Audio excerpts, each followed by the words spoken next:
Hai sobat mahasiswa, ketemu lagi nih bareng kami dari kelompok 10. Kali ini kami akan berbagi informasi terkait dengan komunikasi internasional. Pasti beberapa dari teman-teman sudah ada yang tahu kan tentang komunikasi internasional? Atau ada yang baru pertama kali mendengar tentang komunikasi internasional? Nah, daripada teman-teman bertanya-tanya dan makin bingung, kira-kira yang dibahas dalam komunikasi internasional itu seperti apa sih? Nah, ayo sama-sama kita gali wawasan untuk bisa lebih tahu. Tapi, bentar dulu, sebelum mulai wajib kenalan sama kelompok paling kece yaitu kelompok 10. Nama-namanya teman-teman bisa langsung lihat ya.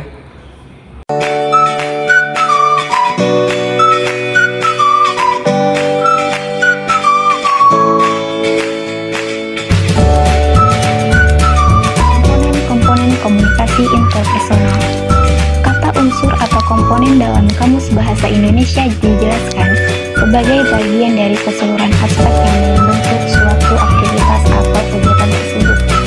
Komunikasi sebagai sebuah aktivitas, proses, atau kegiatan terbentuk karena adanya komponen-komponen komunikasi.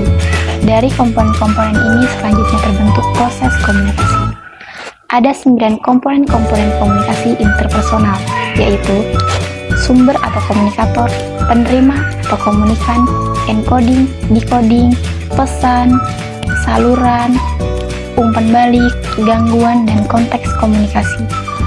Sumber atau komunikator. Komunikator atau pengirim adalah pihak pertama yang membuat atau melakukan encoder pesan. Sumber merupakan pemakarsa mengubah pesan karena ingin menyajikan pikiran dan pendapat tentang suatu peristiwa atau objek. Pengirim dapat bersumber dari individu, bisa pula dari kelompok atau organisasi. Jika sebuah proses komunikasi tidak berjalan efektif, maka kesalahan terbesar terletak pada komunikator. Sebab, cara komunikator memulai sebuah pesan menentukan bagaimana pesan itu diterima. Sumber sering pula disebut pengirim, komunikator, atau dalam bahasa Inggris source, sender, atau encoder. Penerima atau komunikan. Komunikan atau penerima adalah pihak yang menerima pesan.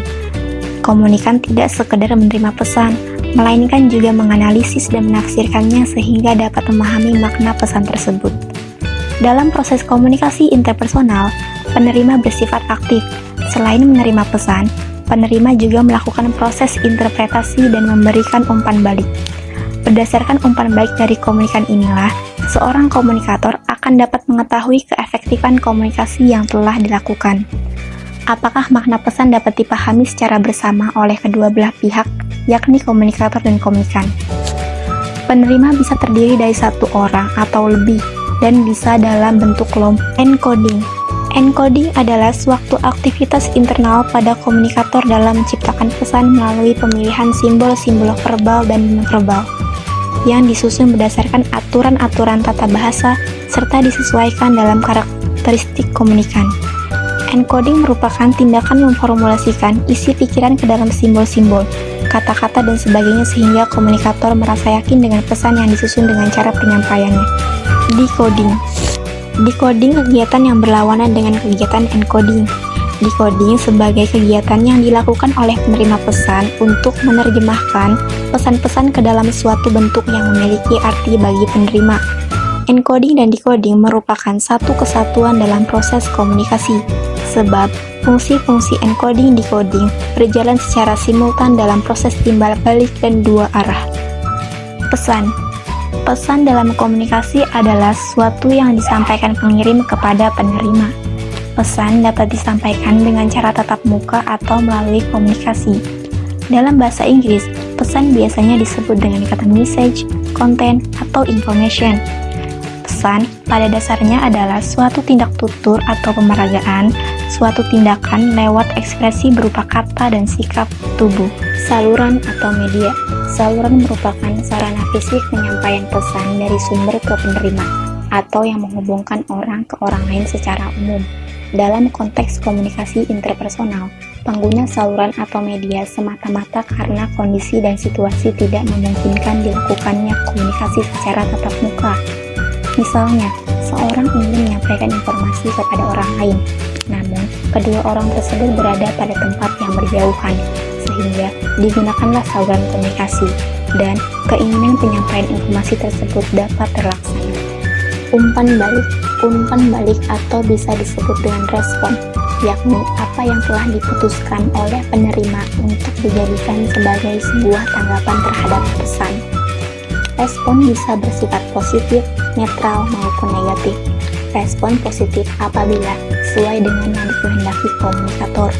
Netral berarti respon itu tidak menerima atau menolak keinginan komunikator.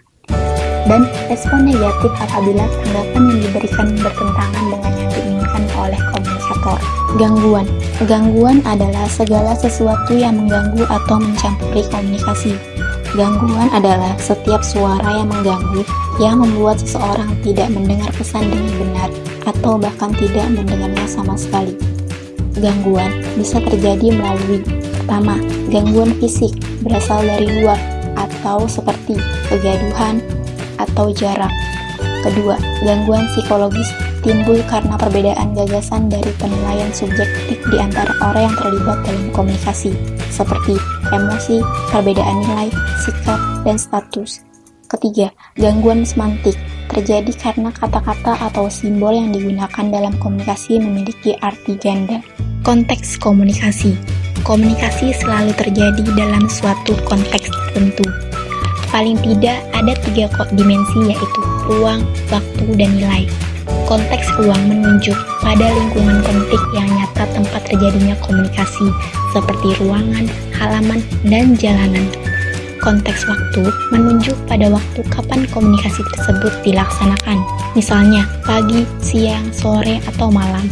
Konteks nilai meliputi nilai sosial dan budaya yang mempengaruhi suasana komunikasi seperti adat istiadat, norma sosial, norma pergaulan, etika, dan sebagainya.